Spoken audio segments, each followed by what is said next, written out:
exploring the phrase, Spick and Span, an English language journey. Hello everyone, and welcome to our English language learning series. Today, we're diving into a very interesting and picturesque phrase, Spick and Span. This phrase is a fantastic example of how colorful and vivid the English language can be. We'll explore its meaning, origin, and how you can use it in everyday conversation. So, let's get started and unpack the magic of Spick and Span. Spick and span is an idiomatic expression in English. When something is described as spick and span, it means it is extremely clean, neat, or tidy. This phrase is often used to describe places like rooms, houses, or objects that are not just clean, but meticulously so. For instance, you might say, after a whole day of cleaning, the kitchen was spick and span.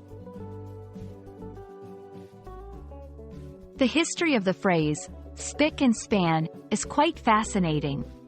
It originally comes from two old words, spick, which was a type of nail, and span, which meant something brand new.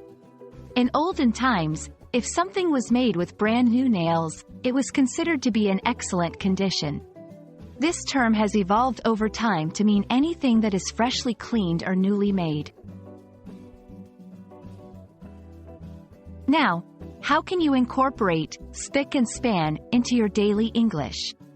It's a great phrase to use in various contexts. For example, after tidying up, I spent the morning cleaning my room, and now it's spick and span. Complimenting a place, your new office looks spick and span. Setting a standard, I expect to see this workshop spick and span by tomorrow. A common mistake learners make is using spick and span in the wrong context. Remember, it's specifically about cleanliness and order. It's not used for describing people or abstract concepts. So, saying something like, he is spick and span, wouldn't be correct unless you're humorously referring to someone being very neat in appearance. That's a wrap on our journey with the phrase, spick and span. I hope this video has been enlightening and has added a colorful expression to your English vocabulary. Remember, language learning is all about exploration and fun, and phrases like spick and span add that extra sparkle to your conversations. Keep practicing, and I'll see you in our next video. Happy learning!